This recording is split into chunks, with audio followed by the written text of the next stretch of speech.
welcome back to Lessons. I'm your host, Derek McCauley with the SW Youth Department, and today I have a very special guest, Bryan Akipa. There's a lot of things about Bryan that I know everybody else knows about, but today's one of those things where I'm really, really excited about it because I just went through here in the Songs of the Black Hills album on YouTube, so I was all pumped about it. And before we get started, a little thing about Bryan is, he's a Grammy-nominated. He got inducted into the Hall of Fame this past year in 2024 through the state of South Dakota. But my favorite thing is, parent, grandparent, So that's one of the things that I love about it is, let's just get into lessons.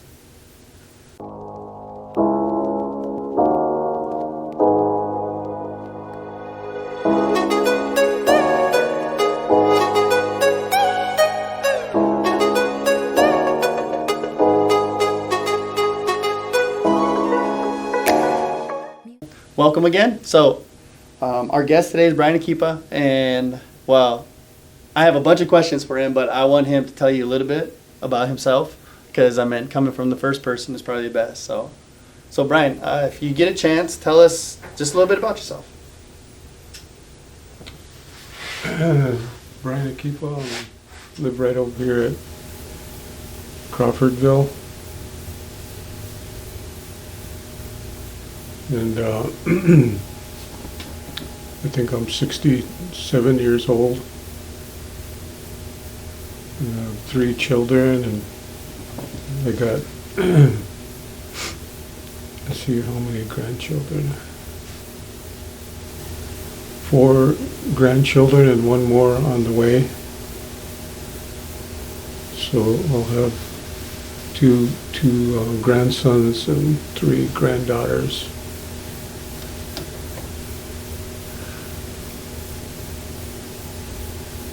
So with that being said, tell us a little bit about you growing up. Did you grow up here in SWO? Did you grow up in Crawfordsville, Agency, Veblen, any places like that?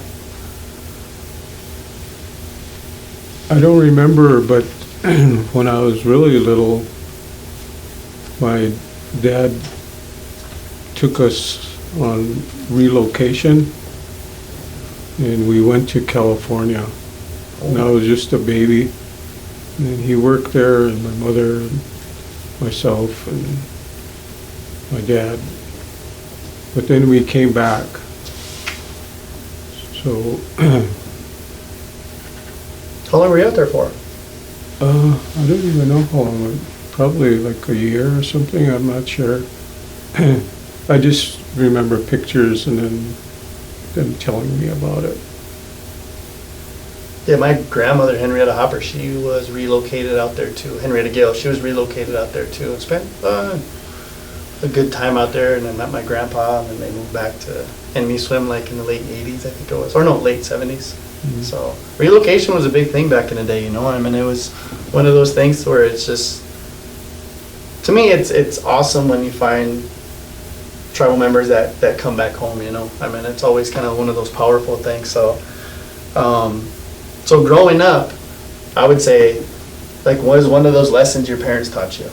What is one of the things that kind of stick with you?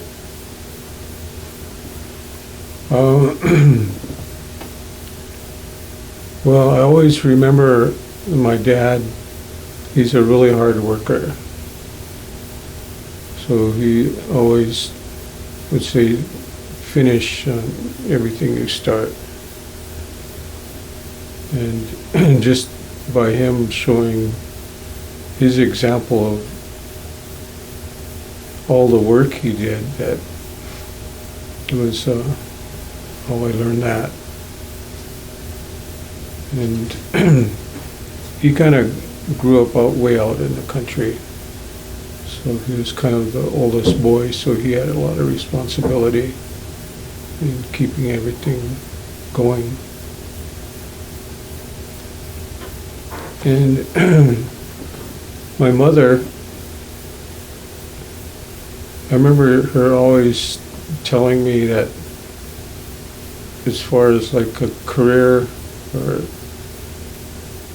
is to do something you like. And so if you do it do something you like, you'll always, you'll be a lot better. You can enjoy your career. And she'd always say too, that not all white people are bad. So there's some good ones.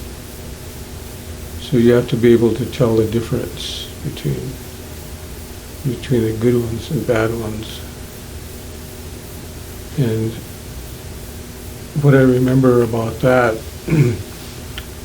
because after we came back from California, what I remember is we lived in town in Siston, and right across the armory, where the armory is now, right across the street, there was a White House on the corner, and then our house was a greenhouse right next to it. And I think there's a elder apartments there, or some kind of a building is there. And they tore all that down. And there was a little creek that ran through the yard. It was always playing in there. And then there was this big cottonwood tree. And it just looked like a big old gnarly cottonwood tree. And a family of screech owls lived in there. So every once in a while we could hear them, and then sometimes we could see them. And kitty corner across the street was a little store called Tassa's, and it was just like a C-store, just had a little bit of everything. And one day I got like a penny or something, and I thought, I'm gonna go over there and get a piece of candy. And so I went out, and I was walking in front of that White House that was right next to us, and there was a couple of bigger kids. They were bigger than me, and they were really yelling at me. And I didn't know what they were saying, but later I found out they were like cuss words and saying all kinds of stuff to me. And then their dad came out, and I kind of thought, okay, good, the parents coming out, they'll be all right. And then he started doing the same thing. He started cussing at me and calling me names, and they even did like the middle finger. And I didn't even know what they were saying. I didn't know what those words are. I never heard them before, and I never knew what that middle finger is. But so that was kind of like my first experience that I remember, like prejudice and racism and system. And so I kind of knew what my mother was talking about, to be able to judge people and how to understand them. Found a penny, then got chewed out, huh? But yeah, it's one of those things to where, I'm glad that you mentioned that, because it was one of the things that I watched your Hall of Fame speech. Great job, by the way. And one of the things you said was about, not all white people are mean, kind of thing, you know what I mean? There's some good ones out there too. Growing up, my mom and my grandpa always used to tell me, you're gonna have to learn to walk in two worlds. No matter where it is or where you're at, you're gonna have to figure that part out, because you'll always be Dakota, but you got to figure out how to walk in the white man's world too, because it's the only way you're gonna continue forward. And I always thought that was one thing that stayed with me, you know what I mean? It helped me to see a lot of the stuff growing up. And, same thing, like this stuff kind of happened in the 80s when I was younger. Yours happened when you were like in the, 60s or 70s, you know what I mean? Mm-hmm. So you can see like just the big old, or it's still there, you know what I mean? And I have some memories like that too, so I'm glad that you shared it, because it's really, really moving. I mean, then it goes into now my next question is like, what is one of the best memories you got when you were younger?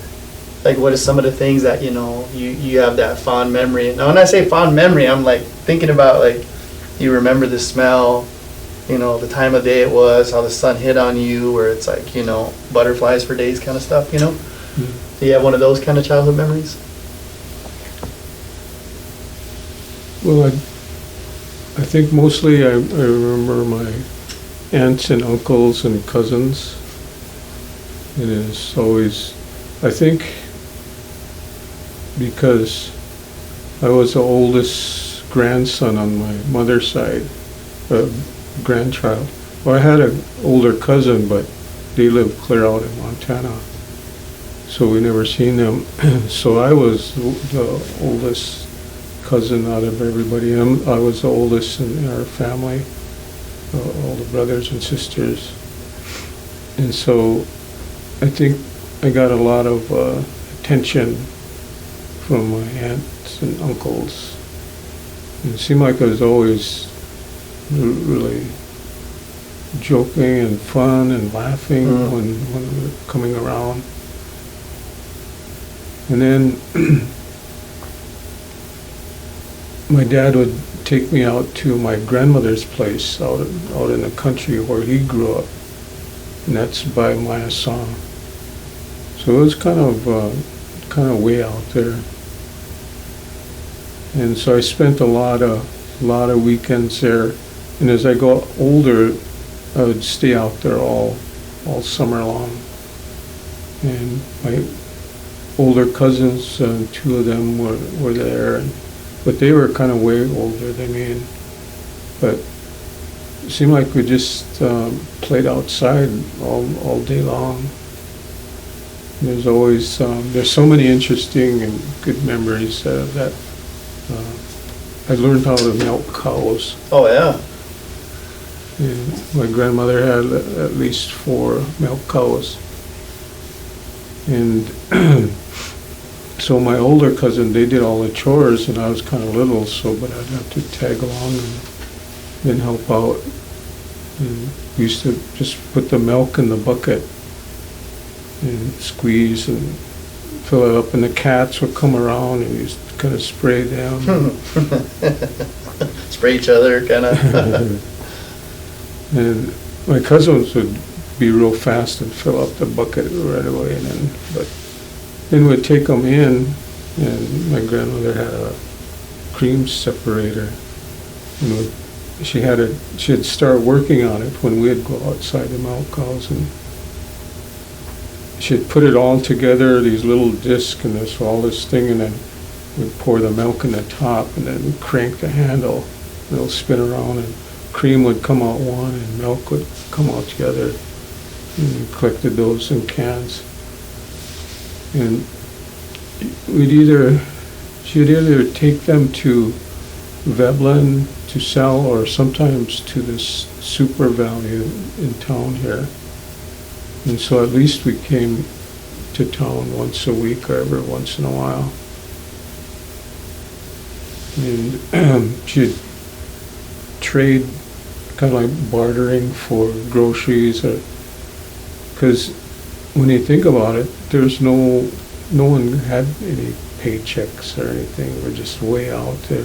But she had this whole system going, and how to have income. Kind of like everybody kind of took care of each other in a sense. You know? Yeah. Had something to deal with. Because she also had cows, and we'd have to go out and pump the water and pitch hay, and then someone would come by once a month or so, and she'd take one cow out and 1 or 2 cows out and sell them. And so there's always way of making money. And so I think those were a lot of good memories growing up out there and spending mostly all the summer and mostly like weekends. And my dad was out there a lot too, because like he would put up hay for the cows, and he got into farming just a little bit and some custom plowing, and they were always working on tractor engines and fixing cars, and so there is always something going on out there. Back in the day, it wasn't nothing new. You always had to stay busy. Nowadays, you got ADHD. It's one of those things where it's like, you know, you didn't stop moving in the past just because, I mean, sometimes you couldn't, you know. Nowadays, it's just a lot different. So those are like some awesome memories too, man, because I remember, you know, a lot of my stuff growing up, same kind of thing.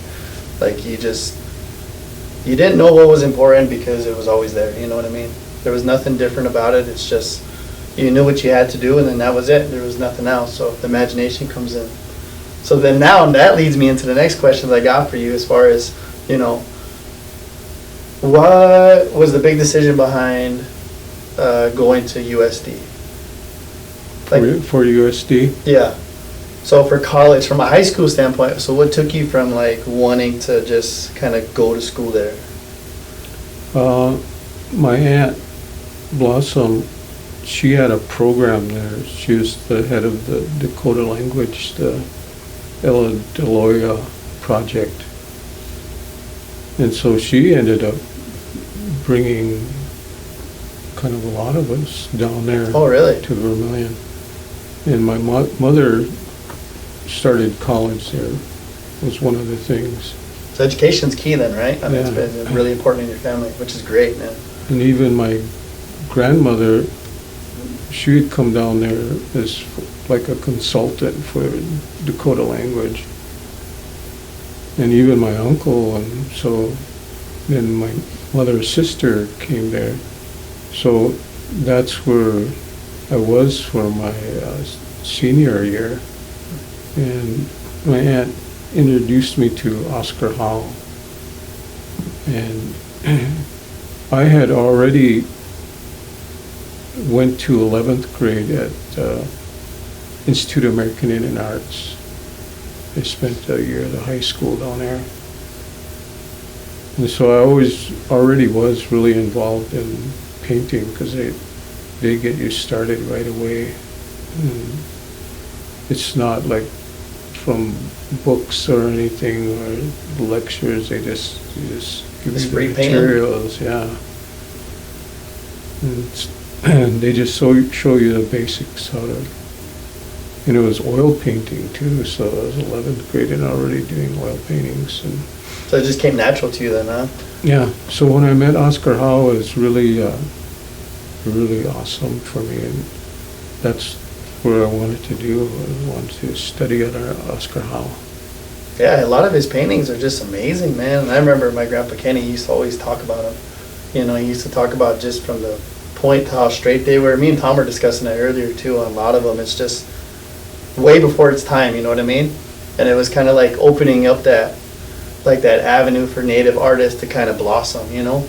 And it's like, it's just, I don't know, it's cool to see, because like I said, when I was with my grandpa Kenny, he used to always talk about stuff. And you know, I talked with this about the last interview too, about, you know, when you're young and you're kind of ignorant and you don't take on a lot of advice that a lot of people older, you know what I mean? Because we seem like when we're young, we think we know everything. But we really don't. I mean, we miss the idea that, you know, these conversations we have, they always ain't going to be there.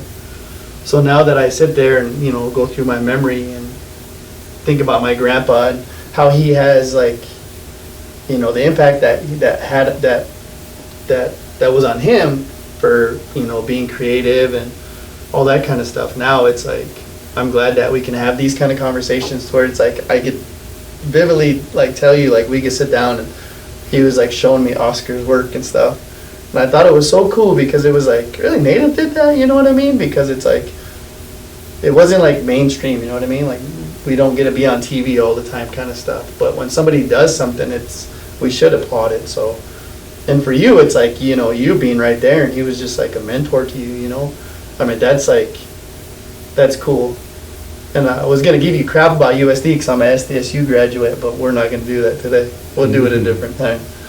But one of those things, so next after that is you went into the military for, what, 4 years? Was it 4 years you went in? Yeah, 3 years. I studied under Oscar for 2 semesters, and I seen growing up my Uncle Woody, we used to hear all his stories of what he did and how he got the Medal of Honor story too. And then my cousins that I grew up without at my grandmother's place, they both went to Vietnam. And my uncles, and it seemed like I always had that in my mind that I should go do that. And I thought, if I don't do it now, I might not do it. So I went into, joined the Army. Just jumped, huh? Just jumped right into it. That's some of the best decisions you can make, though. So even back in that was in the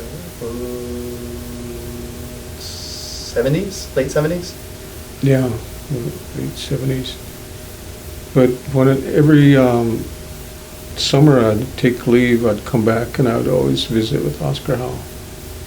Come back and visit with him. And he actually helped me get all set up and going back to school, because I remember I got ETS out of the Army on a Friday, and Monday I was already going to school. That's cool. That's cool. So he helped me do that.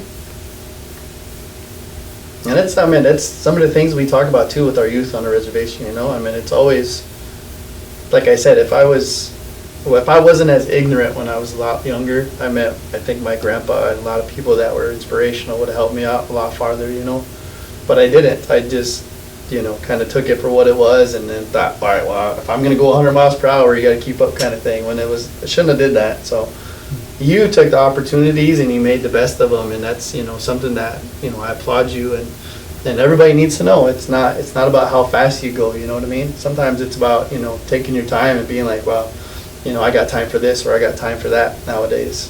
So that's some really, really good advice. So then now it leads me into the next question is, what led you to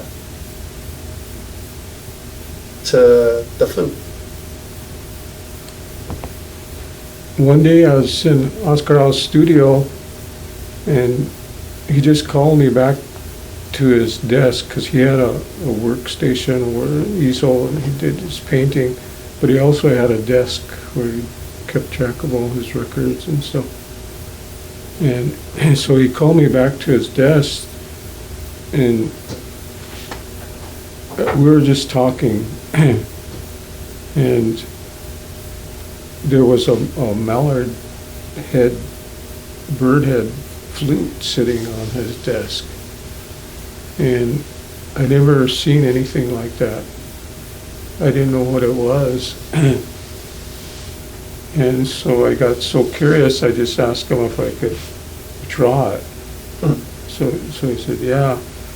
And so I spent a lot of time sketching it out and really looking at it and studying it. And pretty soon I was measuring it. And then it almost seemed like I spent so much time with it, it seemed like I could make one. And so just with a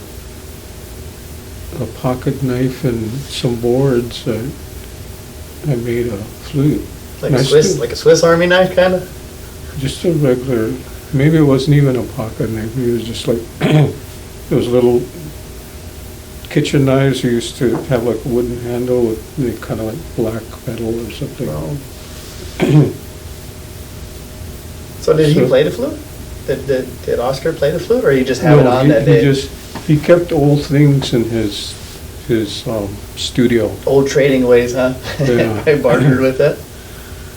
So, and later on I found out all those old things he had in his studio, he made paintings about them. Oh. So that's how I learned traditional games too. Because he had an elk game and a hoop and spear and a few other different games like that. And I started sketching those too. And just recently, just actually this morning, Roman came and wanted to borrow the hoop and spear game. And so he's gonna explained the whole process of playing the game in Dakota. And so I was thinking about that, and how I learned those games was in Oscar Hall studio by sketching them. And that's what I did with those too. I just looked at them and sketched them, and then I made them. That's cool. Then Roman's what, 13? 12? Yeah. So it was really something to see that, how over all those years.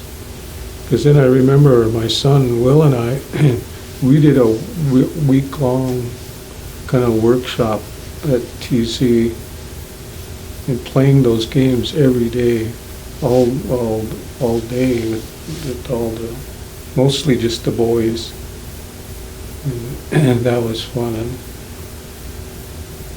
how many schools I've been to introduce those to, and then now it's kind of coming full circle on my grandson. That's like the best part, man. I'm not gonna lie, like you've seen that, and I know, like, and that's one of the things as like from like a fatherhood standpoint, you see stuff, and then as you get older, like I'm hoping I get to the age to where, you know, I can see my grandkid or my great grandkid and them doing the stuff that I used to love, you know what I mean?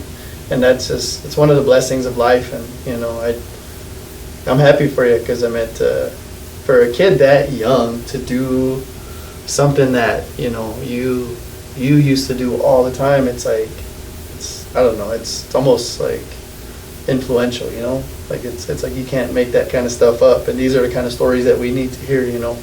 Because when I see him, I'm just gonna sit there and be like, hey man, teach me. Mm-hmm. You know, 13-year-old, you're gonna teach me, I'm gonna learn. So I think that's pretty cool. So, and you got into doing that, and then like into playing the flute then. Like, was that like, sure it was like a hit and miss experience, probably pulling your hair out, like just getting frustrated with it, but I mean, then you found to kind of manipulate it or work with it in a way that just, you know, made it bring harmony, as I would say, you know. So I just kind of want to know, like, what were some of the struggles with it, you know, right away, and then when you were doing it, like when you started to create music and create sounds and create, you know, songs, like what was the meaning behind it, you know? Like I'm sure every song was different, but right away when you did, was it just kind of to learn, or was it to kind of like, you know what, like I'm gonna start making some songs right away, you know? Yeah. Well, the very first time I got it to make a sound, that was really something. Because I didn't just quickly make it. It took me a really long time. And I couldn't figure out how come it wasn't making any sound. And I didn't want to glue it together till I know it was going to play. But here I didn't know that whole seam has to be airtight before it'll play. And so I taped it all up together, and then as soon as I sealed it all up, then it took off playing. It made its first sound, and so that was kind of special. And as far as getting playing, I didn't really know what to play. I don't think I was really musically inclined or anything. And just happy it was working, huh? Yeah. And then my aunt, somehow everyone must have been talking about it, and my aunt found out, and she told me that I should go talk to one of my grandmother's cousins, and that's Norman Blue, and he had a cousin, David Marks. So somehow I'm related to Norman Blue, but I'm not related to David Marks. And she said, talk to them, because David made and played flutes when he was younger.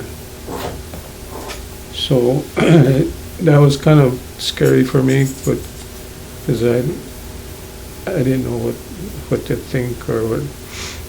It seemed like it was like a really big request or something, but they were both really happy. And David, he had an old flute. His grandfather gave him in 1918, and he had it packed away in a trunk all years and years. And so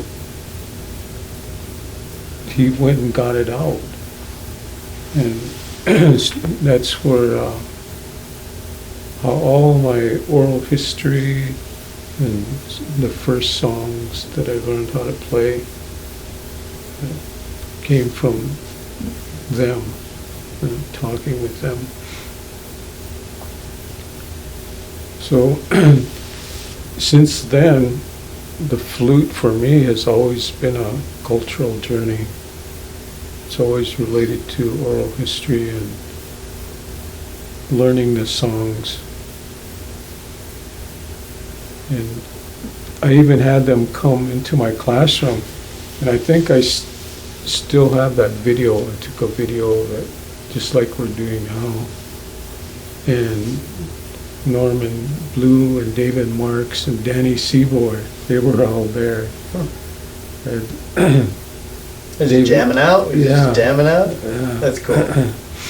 He was playing some songs, and Norman was singing. And they were kind of old then already. They were probably getting in their 80s or something by then. He was a young buck, huh? Yeah.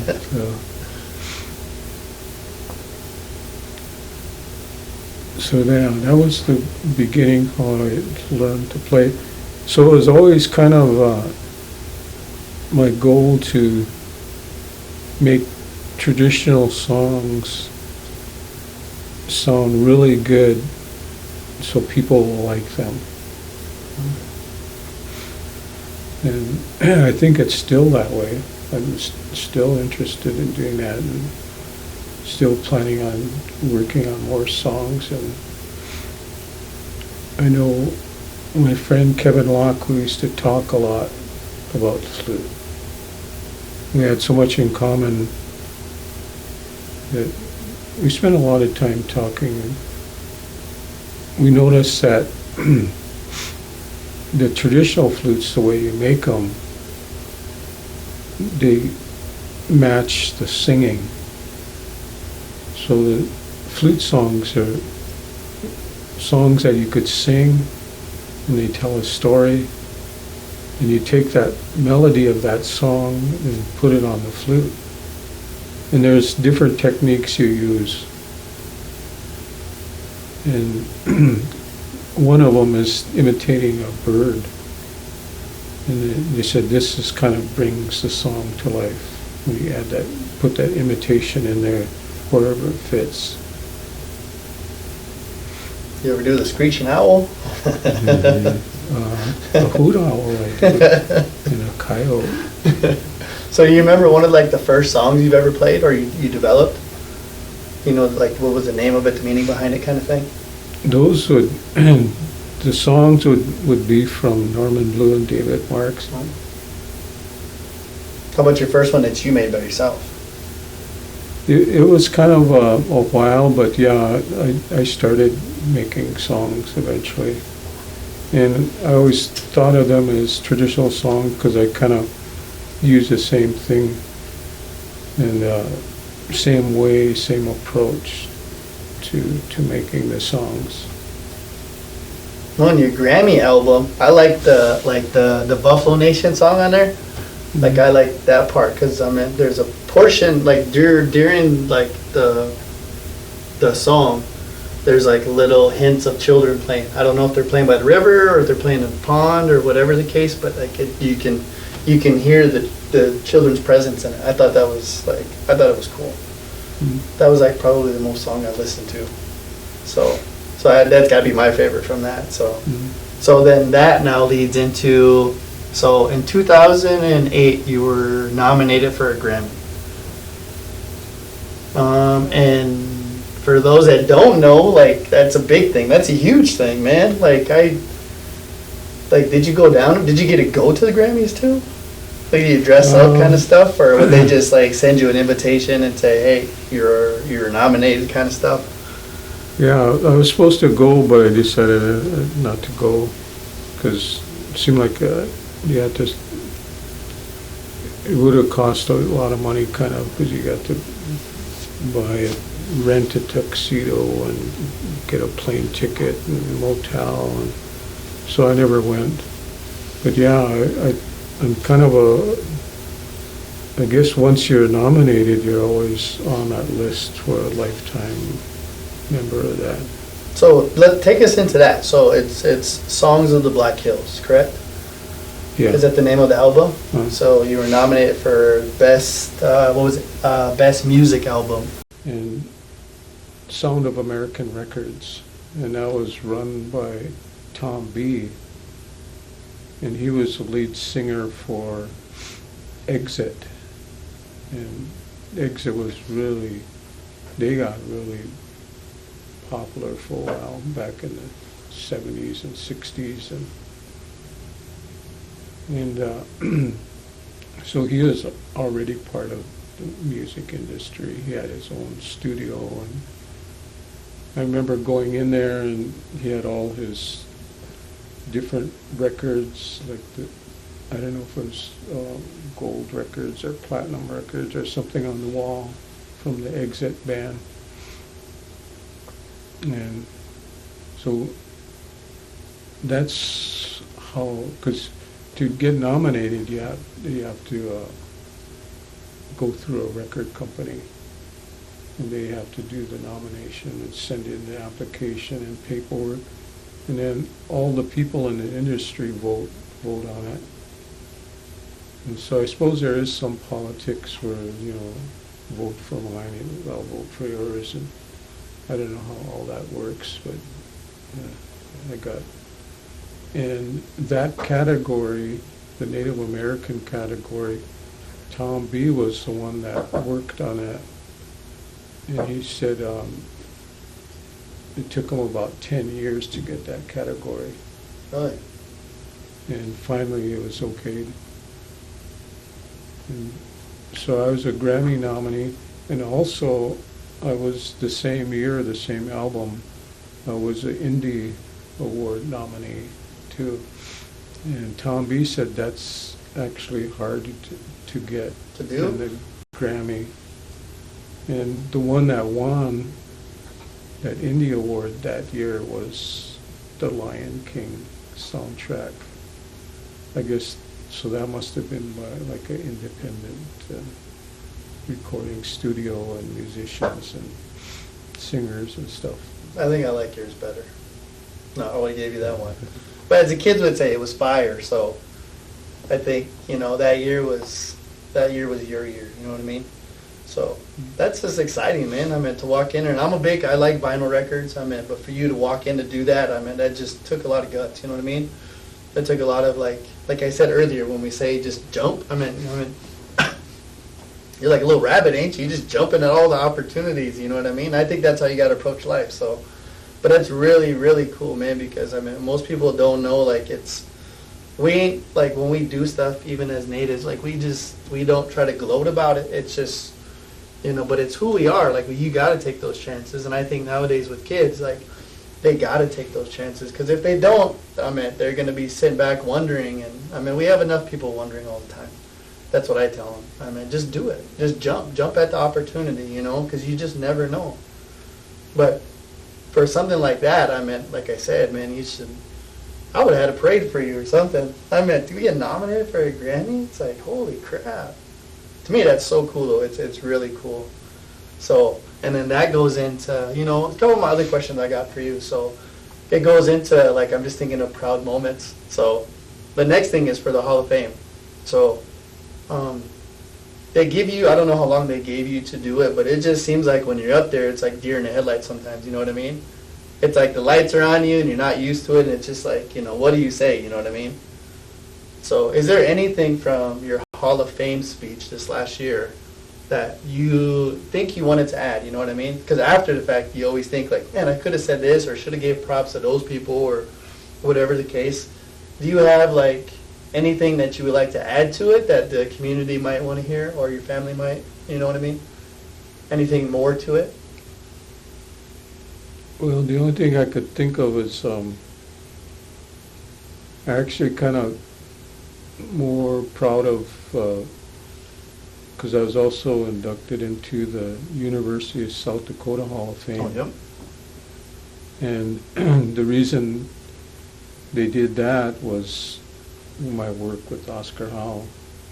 And I was the first freshman to have a one-man art show on campus. And Oscar Howe said he would take down all his paintings and put all mine up. And I was just 18 years old and was still a freshman.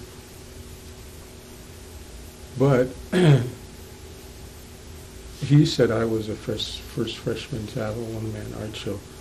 And then later on, he said, well, it might not be that because the School of Fine Arts isn't recognizing my show because I didn't have it in the School of Fine Arts.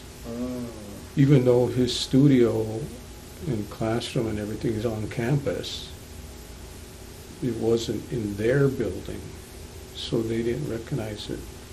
So when I got, I always kind of felt bad about that, and it didn't seem fair or something. And I ended up, when Oscar Howe passed away, I ended up going into the School of Education and getting I didn't go into the School of Fine Arts. And I got my teacher's certificate, elementary teacher's certificate.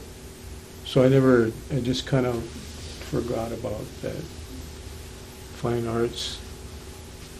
And then there was some politics going on back then with the Dean of Fine Arts. And they got a new dean in there, Dean John Day, and that everything changed after that. So that kind of meant a lot to me because it kind of made up for that back then, what happened in there. They always say like a technicality kind of stuff, huh? Mm-hmm. That just sucks. Give the man his, if they're listening, give the man his flowers. Because I mean, that is something that, I'm glad that it didn't derail you, you know what I mean? Like sometimes, like, I always think most things are intentional just because, like, if they weren't, they wouldn't happen kind of thing, you know what I mean? But like a situation like that, when things happen and then you see it and it's like, all right, you still got to go through it, that goes back to what we're talking about, to where at the beginning of our conversation you say, not all white people are bad kind of thing. And my way of saying it is like, we just got to learn to walk into that world because we're walking by it anyways. And then you did that's just a great example of you kind of persevering right through it. And then saying, hey, you know what, man, I still love the college, I'm going to get my degree kind of stuff. So, I mean, that itself is, we know those obstacles are out there. You just then try to make it an excuse, you know what I mean, to stop doing what you're supposed to do. So when you carried on and it turned into something beautiful, because it's like, sooner or later, I would have been like, give my shit back. Sorry, but you know what I mean? I would have been like, but it just makes me like that's what this is about. That's what these conversations are about, is to know, like, you didn't stop you at all. I mean, you just continued on, and then look at it now. Look how everything else that you accomplished after that, it's like, it didn't define you, you know what I mean? That's kind of where I'm going, so that's just interesting, man. It's really interesting. So, and then it goes back to this. So my next question would be, your grandson, after you got inducted and after your speech, and then your grandson sang. Like, I think in like looking at it, that's got to be one of those moments to where it's like, if you had to go through whatever it is that you went through, that moment like that just kind of top of the cake. So for you, how was that? How was that feeling? So it's really just the most awesome feeling. And also I was so glad for him because when I was growing up, I was really shy. And I think my personality was introvert. So it's kind of like a little difference than being shy. And it was really difficult to do a lot of things that I had to do. But here, when you see him, he feels good about it. And I was just so just like the other day I was watching him play basketball, and it's a White Earth team. And then pretty soon he was just going up and talking to them, and he was friends with them, and and so he's really friendly and talkative, and I could never be that way. So it's almost like that little side of you that wanted to be like that, Yeah. right? And then you see it come out in your grandkid, it's Yeah. it's a surreal feeling. So yeah, that was a real special moment for him to do that. And plus I knew little stories too, that, like, I guess they were someplace in Pine Ridge or someplace, and he had a little hand drum, so this elder asked him, well, can you play that? And he said, yeah, and he started singing some song. And pretty soon he had a little group of elder all around him watching him do the song. And not only that, they started speaking Lakota to them, and he could speak Dakota with them. So that's, I don't know, it's just, it really makes me proud. It really makes, I know there's a future going forward into carrying those things on. That's cool. That's like, I don't know how you would say it. You know, I couldn't put it in words. I mean, like I said, my kids are real young, so I mean, to get to the point where, you know, everything that you accomplished, I'm just, you know, want you to know, like, I'm glad we had this conversation, because it just makes me happy. You know, it makes me happy knowing, like, no matter what happened, you always just kind of had to just keep going, you know what I mean? I mean, no matter how many rocks were thrown at you, you just had to keep moving, regardless. You know, no matter how many where it was like, you know what, I'm just kind of waiting for it. And because sometimes, like I kind of explained this in our last interview we had too, it's like, you know, we think of all like good things happening to us, so we figure something bad's going to happen. You know, but you didn't really have that mentality. You kind of was like, you know what, I'm just going to keep on going, no matter what. You know, and I don't know if those ideas or those thoughts were in there, but I mean, from our conversation, it just seems like that's the way you got to do it. That's definitely got the way you do it. I mean, because you went from, you know, finding a penny on the ground to getting cussed out to, you know, going to learning how to milk cows to, you know, trying to find a leadership role, being the oldest sibling in a sense, to college, to where, you know, you talk a lot about your Aunt Blossom. Is it Blossom? Mm-hmm. And, you know, I could just tell how, like, important she is to you, you know what I mean? Like a role model type thing. So that's really, really important, you know. Because it seemed like a lot of our women back in the day were just crazy go-getters, man. You know, like they just kind of went through it. Didn't matter what happened. They just got through it regardless, you know. Didn't sit and worry about anything else. So then you go to college, you know, and then the military, and then that, and then goes off to teaching. So how long were you an educator? I only taught full-time as an elementary teacher for 8 years, and I was a substitute teacher for 15 years. So That's a long time, though. I mean, it's 23 years, mhm. you know? And that itself, like, I seen, like, a little bit in your bio that you taught at Peering Learner Center a little bit. Yeah, I did my student teaching there, because I was in Vermilion, and all those schools are all filled up with all their student teachers coming in. So they said, we want to go to Pyramid. So I said, yeah. So I did all my student teaching there, and then they hired me on to teach that next year. That's cool. And then Peering Learner Center is I had a lot of relatives go through that school as growing up. You know, my grandparents were in boarding school too, kind of thing. So, what is like some of the takeaways that you can kind of tell everybody about? You know, like a lot of like I'm sure you did, like you brought the flute with you in most of your teachings that you do. Yeah. Because I think it's about precision. Like when you do that, you said it's got to be airtight kind of stuff. You know what I mean? So I mean that's kind of how I just sense that's how you are, you know what I mean? Everything you got is just, you know, it's got to be precise. Because if it's not precise, then it doesn't work right, correct? Mm-hmm. So I just think that's kind of cool. So that's one of the takeaways I have from this conversation is if I see you, I'll be like, that's precision right there. Mm-hmm. That's my idea of it anyways. So, and then it goes to now, I think one of the biggest things we have towards the end of the show is just to say, do you have any kind of stories you have, you know, tribal stories, you know, anything that you might make the audience laugh, or any kind of inspirational stuff you want to tell your kids or your grandkids, you know, so if they come back and look at it, they could be like, you know what, like that's my grandpa, or if they have a nickname for you, kind of stuff. So, but this is kind of the free conversation we have towards the end. It's to where like you can, you know, you can tell any kind of stories you want, or you can, you know, give sound advice. So we'll just take a moment to, you know, kind of think about it, and then you can just hit me with your best shot. Well, I don't know if it's kind of a story, and I know I've only told my kids when they were growing up, and I don't know why people,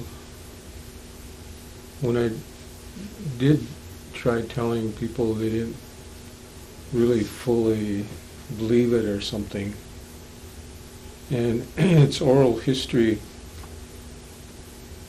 and because I spent so much time at my grandmother's place, I had a chance to hear oral history from my grandmother and my aunt, Blossom, the same aunt. And it's really good oral history because it's direct, and it goes back to the Tizaktana. And they were Tioshpera, that they were well known, and they traveled a lot. And my great-great-grandmother grew up with them, and she was a little girl in all their travels. And her mother was there too, Kushi Ojuta, and even her grandmother, Kushi Hunka. So you can remember all these people going back that far. And so Kushi Stasi, she had a chance to see two different lives. The old traditional, where they're traveling and moving around and buffalo hunting and all these different places that they like to go. And then she's seen the early reservation period too. And even the old place, it's gone now, but the old place where my grandmother, that was originally her house. And it was built in 1880. And before that, they built their own cabin, her and her husband, up by Mayasa in the coulee. It seemed like everyone had lived in the coulees then. So my grandmother, her mother died when she was a little girl. So she was raised by Kushi Ishtazi. And so that's her grandmother. So she had a chance to hear all these oral histories and stories. And so did my aunt and my dad, and all my aunts and uncles. And then plus on my dad's side, they were all storytellers too. And so I got to hear a lot of different oral histories. On my mother's side, there wasn't as much real old oral history because my grandmother, on my mother's side, her mother died when she was a little girl, and her father got remarried, and they were all sent to the boarding school. And then her father ended up dying too. So her and all her brothers and sisters, they all lived grew up in Flandreau boarding school. So just that quick, a lot of oral history was gone. So I could see a lot of really old history on my dad's side. But the oral history was the way they grew up. And stories, they used to live by enemy swim. And that was like self-subsistence, living out there, whatever they could get, that's what they would eat. And so there's a lot of oral history like that from there. But all the oral history on my grandmother, on my dad's side, that would be real direct going back to the Tizaptana. In one story they told me that,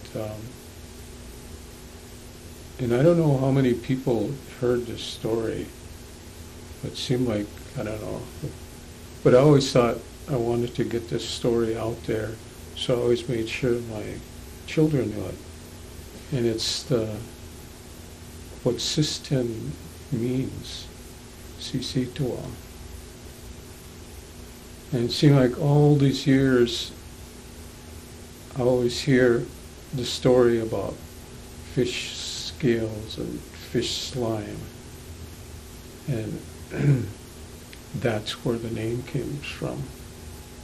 But the oral history that I know, it doesn't say that. It says that was an in-law joke. Like the way in-laws tease each other. This is a long time ago. I can see that. And a lot of the Sistines, they intermarried with Ihanktua.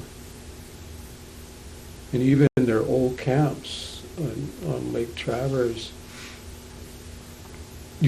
there'll be a camp of Sistines on one side, and on the other side there'll be Ihanktua. And so they were close by.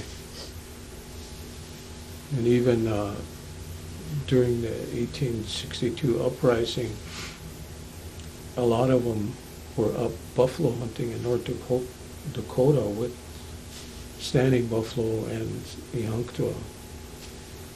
So they knew each other and they intermarried a lot.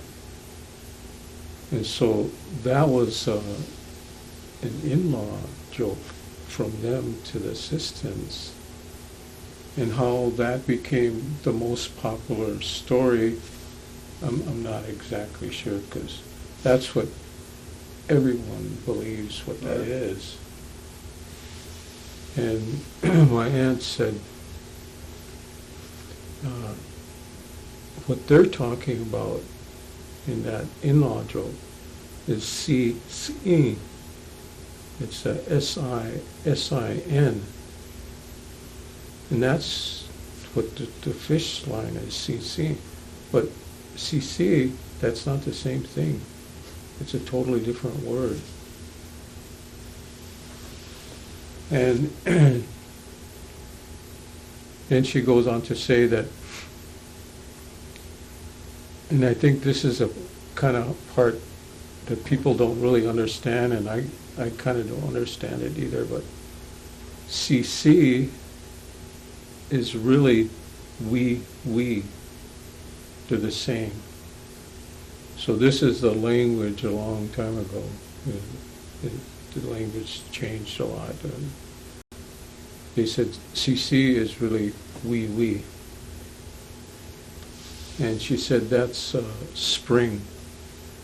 So it's village by the spring. And that sounds a lot cooler. Yeah.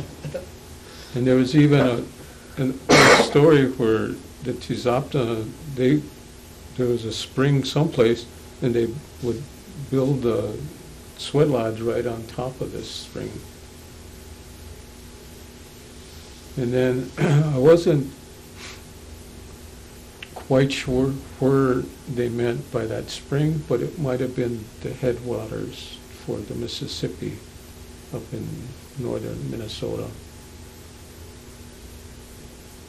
And I don't know if it could have been that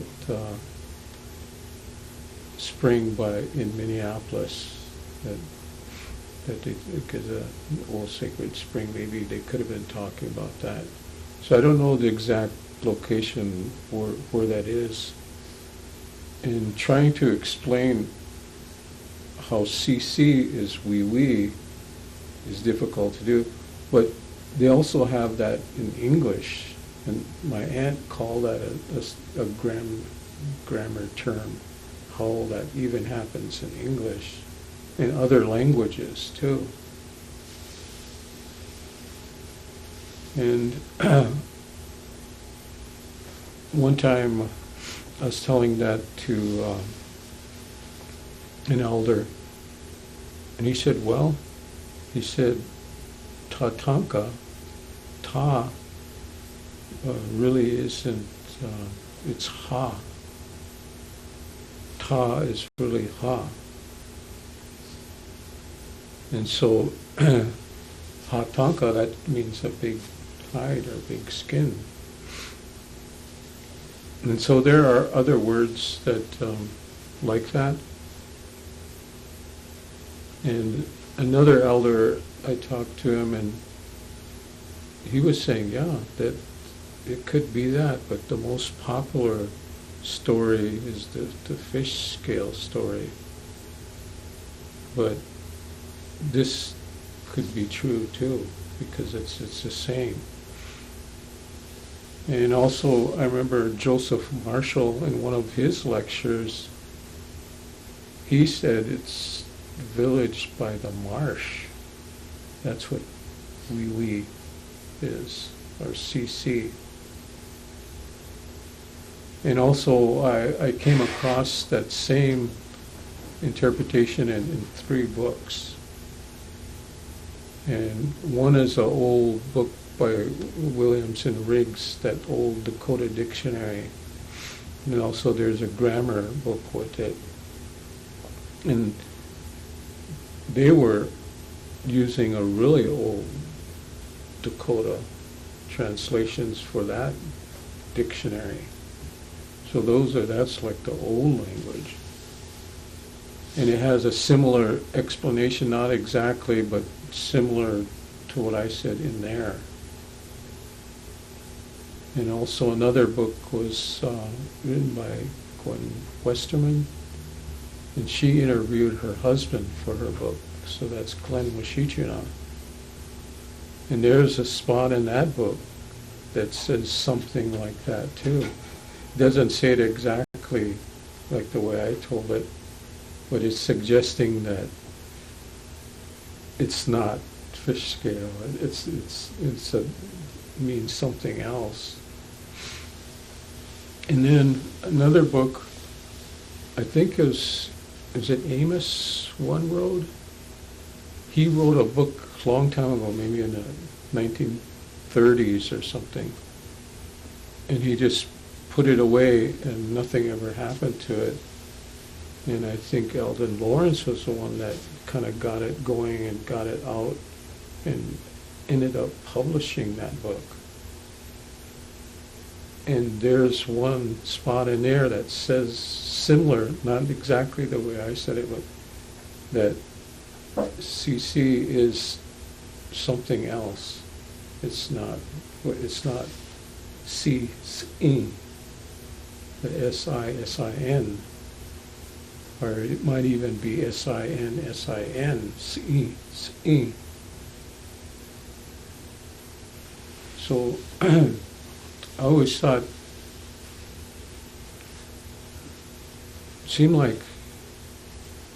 I always thought that like the tribe could adopt an official interpretation for a system. Because I think there's plenty proof and evidence and oral history showing that it is wee village by the spring. Yeah, because fish sales, it just doesn't sound cool. Not for us, anyways. You know what I mean? Mm-hmm. So I'm all for that. So we're gonna get that on one of our next interviews. We're gonna be like, you know what? What is the debate? Because conversations like this, it's like, yeah, so if you have stories out there, anybody, man, like, this is what we want to hear. You know, we want your collection of everything. Because we can go back and be like, yeah, man, I remember exactly what you're saying, you know? And it could be where the proof is right there. And it's something that it's like, I think a lot of people just need to tell their stories. You know, and that's what Lessons is all about. So I'm just really, really excited about it, man. Because you just gave us like 4 different examples of what it is. And I mean, I already feel it. Like, that sounds so much cooler, though. I mean, besides sounding cooler, it feels so much better. You know, to me, it's like, oh, yeah. I always thought about it, and I'm like, no one really likes the marsh. You know what I mean? Or fish stuff. It's like, And that was cooler than that. if Sistan was really a fish culture, you would see it more in their art. And you would also see it more in people's names. Right. And I know there was one chief, Blackfish.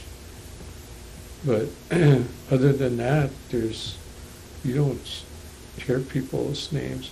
But like some real fish cultures are like on the northwest coast, and you see it in their artwork every place in their sculptures and paintings, and they put those designs every place.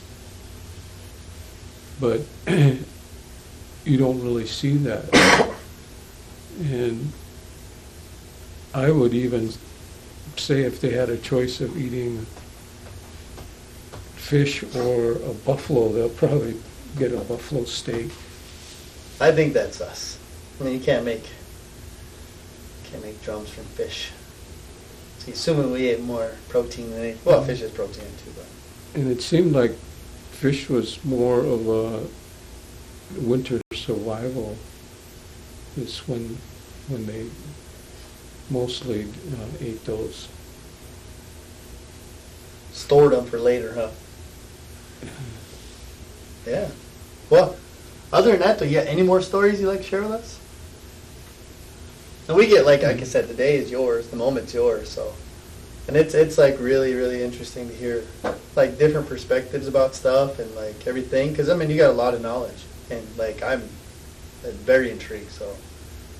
I'm just excited, whatever you say. That makes sense. But yeah, it's pretty much all it is. And the one thing I like took most from, like, everything, like all the research I did on you and all this stuff, because I mean, this is my first time meeting you, and heard your name thrown around all the time, you know, and all the great stuff about it that came with it.